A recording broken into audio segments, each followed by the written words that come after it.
വോൾട്ടാസിൻ്റെ ഒരു എ സിക്ക് കൂളിംഗ് ഇല്ലെന്ന് കസ്റ്റമർ വിളിച്ചു പറഞ്ഞു. നമ്മൾ വന്ന് ഗ്യാസ് നോക്കിയപ്പോൾ ഗ്യാസ് ഒട്ടും ഇല്ലായിരുന്നു. അതിനുശേഷം നമ്മളിപ്പോൾ ലീക്ക് നോക്കാനായിട്ട് നമ്മൾ പ്രഷറൊക്കെ കയറ്റിയിട്ടു. പ്രഷർ ഒരു 350-370 പ്രഷർ നമ്മൾ ഇട്ടിട്ടുണ്ടായിരുന്നു. അപ്പോൾ നമുക്ക് വേറെ എല്ലായിടത്തും കോയിൽ കാര്യങ്ങളെല്ലാം നമ്മൾ ലീക്ക് നോക്കി നമുക്ക് കിട്ടിയില്ല. നമ്മൾ ഫ്ലെയർ നട്ട്, അതായത് വാൽവിൻ്റെ ആ ഭാഗത്ത് നമ്മൾ ലീക്ക് നോക്കിയപ്പോൾ നമുക്ക് കറക്റ്റായിട്ട് നമുക്ക് ലീക്ക് കിട്ടി. ഞാൻ കാണിച്ചു തരാം.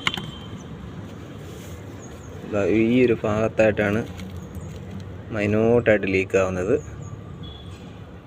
ഇതാണ്ടല്ലേ, ഇതാണ്ട് ഈ ഭാഗത്താണ് ലീക്ക്. അപ്പോൾ എന്തായാലും ഗ്യാസ് ഇല്ലെങ്കിൽ തിരിച്ച് റീഫില്ല് ചെയ്യുന്നതിന് മുമ്പ് ലീക്ക് കാര്യങ്ങളൊക്കെ ടെസ്റ്റ് ചെയ്തതിന് ശേഷം മാത്രം ഗ്യാസ് റീഫില്ല് ചെയ്യാനായിട്ട് ശ്രമിക്കുക. എവിടെയാണ് ലീക്കെന്ന് കൺഫേം ആക്കിയിട്ട് വേണം ഗ്യാസ് രണ്ടാമത് റീചാർജ് ചെയ്യാനായിട്ട്. അപ്പോൾ വീഡിയോ ഇഷ്ടപ്പെട്ടാൽ ലൈക്ക് ചെയ്യുക, ഷെയർ ചെയ്യുക, സബ്സ്ക്രൈബ് ചെയ്യുക. അപ്പോൾ ഓക്കെ.